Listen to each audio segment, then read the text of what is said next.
Hello everyone. स्वागत है आपका हमारे यूट्यूब चैनल में। आज हम आपके लिए फिर से एक नया वीडियो लेके आए हैं। तो वीडियो को शुरू करने से पहले अगर आपने हमारा चैनल अभी तक सब्सक्राइब नहीं किया है तो चैनल को ज़रूर से ज़रूर सब्सक्राइब करें और बेल आइकन दबाना बिल्कुल मत भूलें ताकि हम कोई भी वीडियो डालें उसका नोटिफिकेशन आपको सबसे पहले मिल जाए। तो चलिए वीडियो को स्टार्ट करते हैं। आज हम आपके लिए जो टॉपिक लेके आए हैं उस टॉपिक का नाम है e market, that is electronic market. तो चलिए स्टार्ट करते हैं। E market stands for electronic market. It is the online space where the various stakeholder of a business meet. With the help of e-market, the companies could have a global reach, which is comparatively more time-taking for offline markets. The concept of e-market has transformed the marketing function. Marketing is a set of process to create, communicate and deliver value to customers. When information technology is used to aid marketing, then the traditional marketing is transformed into e-marketing. E-marketing is about motivating potential customer to visit the company's website, convert this visit into profitable business and ensure repeat visit and purchases. E-marketing entails email marketing, content search marketing and etc. Let's talk about the contextual marketing. Contextual marketing is when sorry, marketing exercise is done more in context with actual requirement of the target customers. Actual requirement of the customers are better deciphered through web analytics and their web surfing habits, online surveys, etc. It leads to better selection of places where advertisement could not be dished out. Advertisement could be dished out. The website unmarked for banner advertisement will be more relevant. A lot of time and money could be saved through this exactness in reaching out the customers, leading to obvious efficiencies. Let's talk about the e-marketing communication. Under this, first one is planned communications. It includes the various online advertisements and other similar communications, usually one-to-one arrangement. Metcalfe-Law states that in such type of one-to-one setting, the power of networks come out to n square, where n is the number of people in the network. Second one is unplanned communication. These are the spheres which are not much in the ambit of company's sphere of influence. This is many to many settings. Examples are social media, etc. Reed law states that in many to many setting, the power of a network with n number of people is 2 to the power of n. This value is always come out to be greater than 1 to 1 setting when n is equal to greater than 5. Let's talk about the internet advertising. Sorry. First one is email marketing. The promotional mails could be intended for potential customers, existing customer or loyal customers. Most companies had resorted to unethical marketing and practice bulk or spam mailings. New IT laws now prohibit companies from bulk mailing and they ought to ask for subscription for continued mailing. Above concept is popularly known as permission marketing. Next one is banner. The banner are the advertising carrying spaces which are put on displays on the relevant sites where the target customer are expected. These could be video or other multimedia based mechanism. They are interactive for better effects.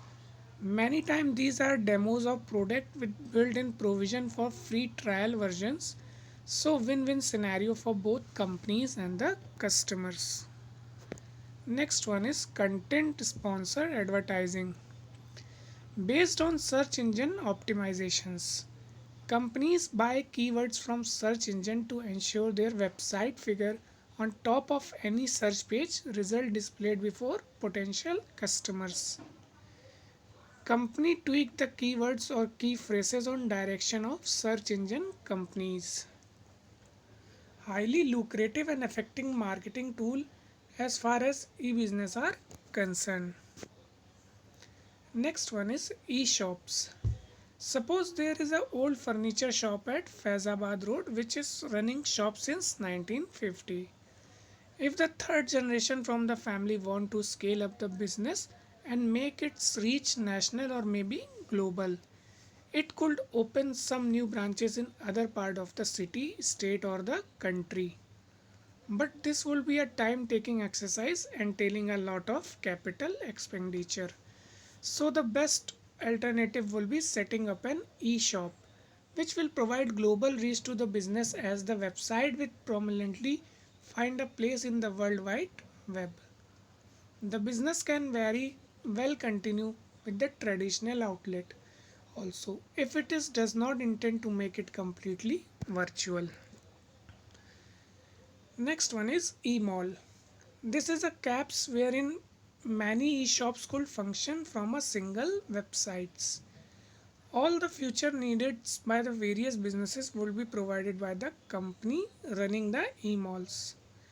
Noteworthy example are sifimall.com and ebay.com. This arrangement saves considerable money for all the participating parties as they do not need to make all the capital intensive investment which is needed for setting up an e-business. The considerable saving made could be assimilated into lowering the price for the target customer, thus increasing the market share. However, this arrangement compromises on the brand of the participants and curtail the differentiation made possible in an exclusive undertakings. Next one is third party marketplace. When buying on Amazon, we are provided the option of buying either a standard Amazon offering or go for the other offer mentioned at the very same page. If we are buying books, we get the option to buy used book also with various shades of book conditions. All are the price according to their conditions. These alternate offerings are referred to as third party marketplace. Amazon had to do a lot of internal introspection before embarking on the kind of arrangement which we presently witness on the websites. It was earlier contended to be foolhardy to allow competitors prominent space on your own websites. The commitment of Jeff Bezos to be the customer centric paved the way for this arrangement, which is considered master stroke in retrospect. Next one is virtual stores. Virtual stores do not stock their own inventory and rely on the availability of stock with their suppliers. The advantages of virtual stores may be: first one is personalization. Second one is more relevant and effective marketing mix. Third one is shorter response time leading to effective customer relationships. Fourth one is better conversion rate. Fifth one is business expansion is easier. Sixth one is 24 into 7 availability. Seventh one is cost is reduced considerably, which is utilized in lowering the price and winning the customers. And the last one is contribute in the overall sustainability effort of the society as a whole. So let's talk about the disadvantage. It does not work well for things people want to get a feel of before buying. Example: shoes, clothes, etc. Many people who have been buying in the nearby mom or pop store feel inclined to try out this new business model. There are technical handicaps also which hinder the overall process. The security related issue are a real source of concern which prevent many people to join the bandwagon. So let's talk about the legal aspects. First one is, due to the nature of e-business, certain legal aspects have cropped up and ought to be noticed. The product description ought to be mentioned precisely and clearly in order to avoid misunderstanding and later conflict between the customers and the suppliers. The term and condition also should be very clear from the very outset. The privacy of the customer ought to be respected at all the times in pertinent manner. The issue of licensing and copyright should also be seriously taken to avoid unauthorized duplication and distributions. So that's all what I have tell you about the e-business. So if you have any query related to this, you can comment me in the comment box, and don't forget to subscribe my channel, and if you like my video then please press the like button. Thanks for watching.